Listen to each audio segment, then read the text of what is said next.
long voyage au cœur du drame que vit la...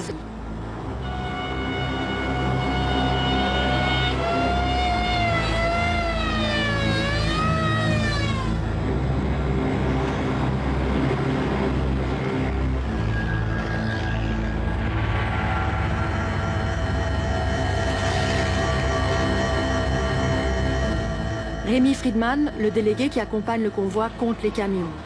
Peut-on avoir confiance dans les hommes armés qui les gardent?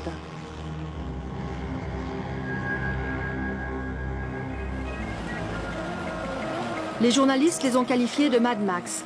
Les organisations humanitaires emploient le terme plus neutre de véhicules techniques.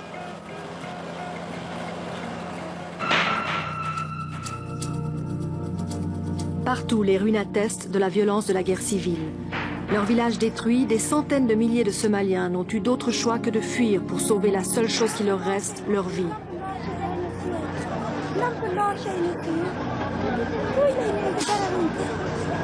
Partout, des mains qui se tendent, des visages faméliques.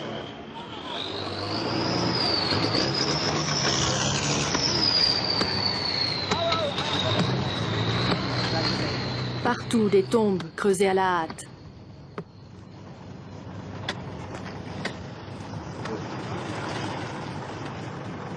Les victimes sont si nombreuses, impossible de les secourir toutes.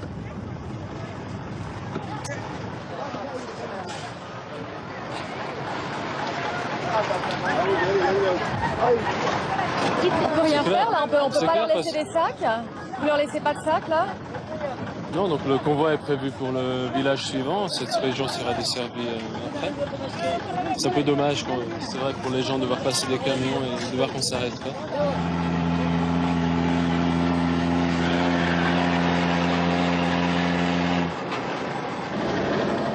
Le convoi de la survie, mais pour beaucoup de Somaliens, les camions arrivent trop tard.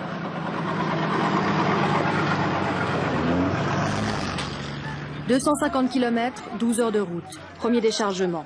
Le village de Modé Modé reçoit 200 sacs de riz et des lentilles.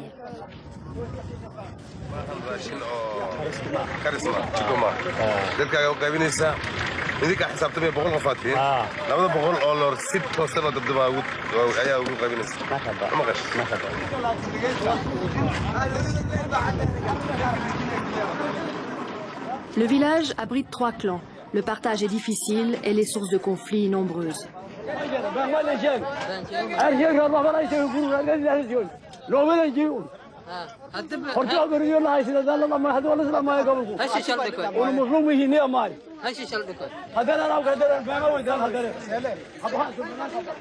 Le convoi est bloqué. Ce soir, il n'ira pas plus loin. Raison de cette étape forcée, les gardes censés protéger le convoi prélèvent habituellement leurs dîmes sur la cargaison. Cette fois-ci, la présence d'un délégué et de notre caméra les en a empêchés. Ils ont alors opté pour le chantage, du riz où le convoi ne bouge plus.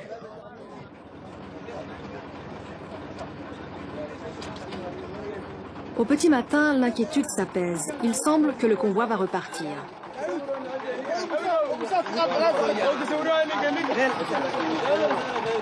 Les transporteurs sont parvenus à régler le différend. Le riz restera à bord des camions, mais il faudra débourser. C'est vrai que la plupart du temps, quand des hommes armés accompagnent les convois, ils prennent des sacs de riz, ils se servent. Cette fois-ci, nous avons voulu que cela cesse et nous avons promis au CICR que cela ne se reproduirait pas. Mais hier, les voitures de la sécurité nous ont fait du chantage et demandé plus d'argent.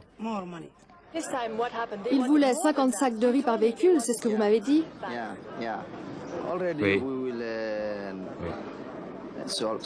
Nous avons résolu ce problème. Comment l'avez-vous résolu? Nous leur donnerons de l'argent au lieu du riz.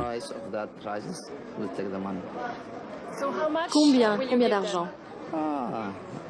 Environ 2 millions de shillings.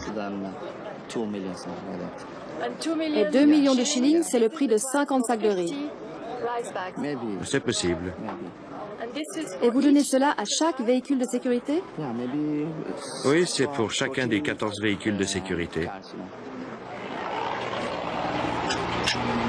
Leur chantage a payé. Les 140 hommes armés ont ainsi doublé leur salaire. Ce n'est ni la première fois ni la dernière, mais la cargaison est intacte et elle parviendra aux victimes de la famine.